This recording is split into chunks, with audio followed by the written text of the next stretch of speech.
Today we're going to learn how to write equations of parallel lines. As we saw in our investigation yesterday, parallel lines have the same slope. So our goal will be to identify the slope from the given line and use the given point, and then everything will be reviewed from our last unit. In example 1, our given line is y equals 3x minus 2. So we identify the slope from the given line, what you're multiplying by x. We're given a point that we want our new line to go through, and then we can use point-slope form to write the equation of our new line. Remember, we've got y equals m x minus x1 plus y1. Substituting that m in, our x1 goes in and becomes opposite. Our 4 stays outside and stays normal. After that, we distribute our slope and combine our like terms. Next, we're going to graph both lines on the same set of axes, on the same coordinate plane, so that we can see the parallel relationship between the two. So the line that we wrote the equation for has a y-intercept of 7, so we're going to go up to 7 on our y-axis, and it has a slope of 3, which is rise 3, run 1. We can also fall 3 and go left 1 to continue getting points for our line.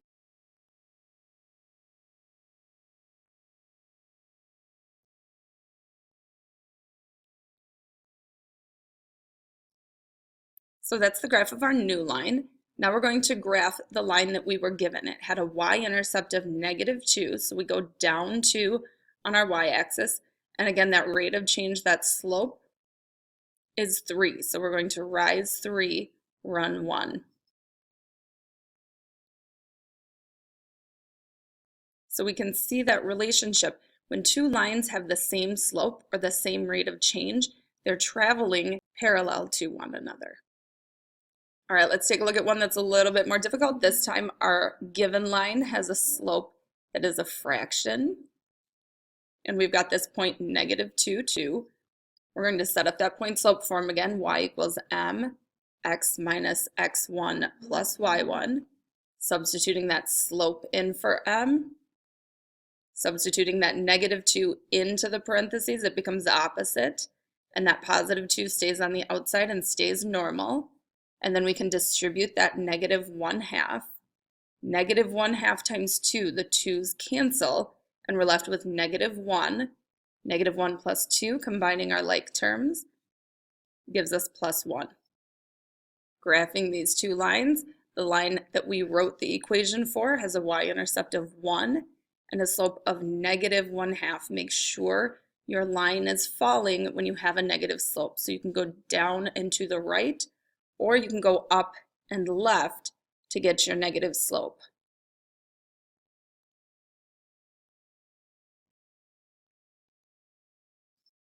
And the equation that we were given has a y-intercept of +3, so we're going to go up 3 on our y-axis, and then we've got that same rate of change. And again, when two lines have the same rate of change, they will never intersect.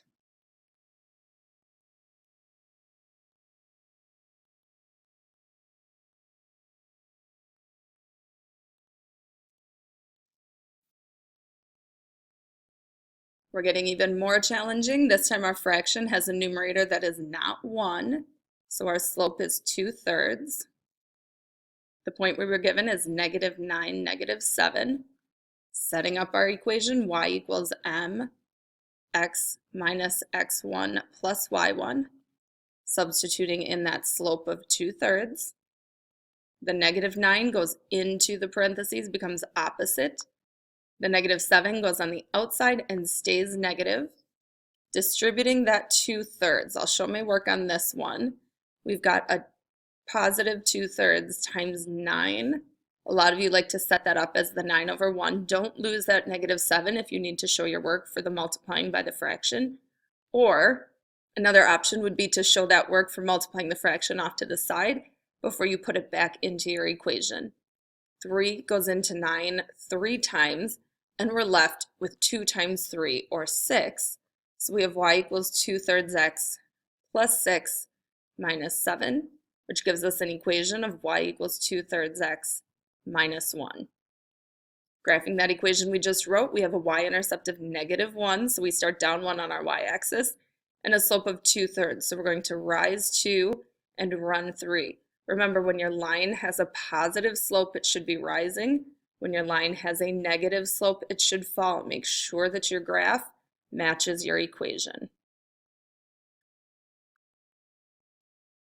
And graphing the given line, which has a y-intercept of -5, we'll go down 5 on our y-axis, and that same rate of change, rise 2, run 3, will give us two lines that are parallel.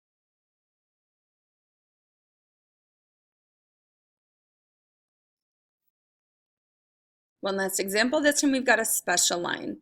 Remember, to graph a special line, you set up a t-chart. This one, instead of writing the equation like we did on all of the other ones, we're going to graph them first and then figure out the equation of the parallel line. So all of my y values are 4. I can make up any x values I want to. It's not telling me anything about x, so I can put any x values into that t-chart that I feel like. Graphing those ordered pairs, left 2, up 4, right 0, up 4, right 2, up 4, we can see we end up with a horizontal line, a line with a y-intercept, but not an x-intercept because there's no x value to our line. Plotting that point 2, -1 that we were given, right 2, down 1.